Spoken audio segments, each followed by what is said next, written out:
Maana yake vizazi vingine zinakuja na watakuja hapa, watakuwa ni watumwa ya watu wengine. Mimi ningependa kwa hizi nyinyi ya kwamba hii hadhi ambayo mko naye mhifadhi kwa manufaa ya vizazi ambazo zinakuja.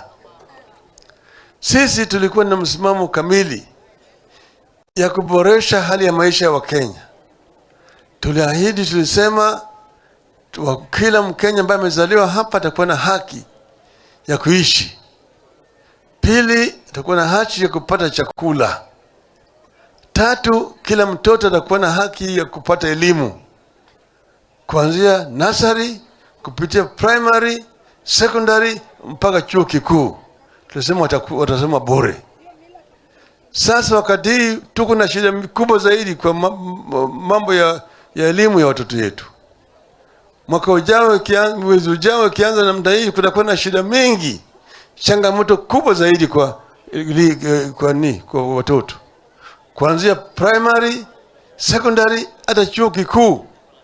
Watoto hawajui kama wataweza kusoma.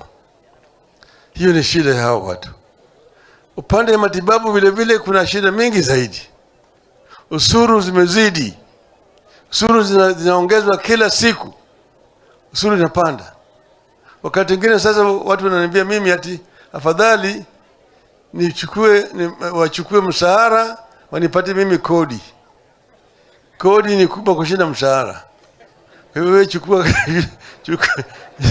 chukua mshahara unipatie mimi kodi. Je, hiyo ni ongwana kweli? Si ni ongwana kweli? Si watu wanahangaika sana.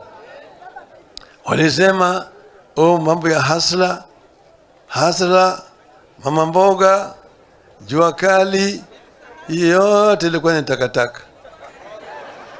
Hiyo lugha ilikuwa ni porojo tu. Ilikuwa ni kama kunyamba kwa punda.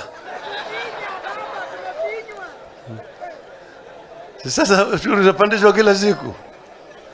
Sivyo? Jamaa wameshindwa kuendesha hali ya uchumi sawa sawa. Sasa wanaanza sasa kujaribu kuuza mashirika ya serikali. Mashirika ya serikali wanataka kuuza. Wameshauza zingine, wametoza ushuru. Sasa wamesema hii kampuni hii tutauza, hii tutauza, Kicc watauza, pipeline wataka kuuza. Tumesema hiyo tunakataa. Tukatae. Ungependa nasema tukatae, nione mkono hapa.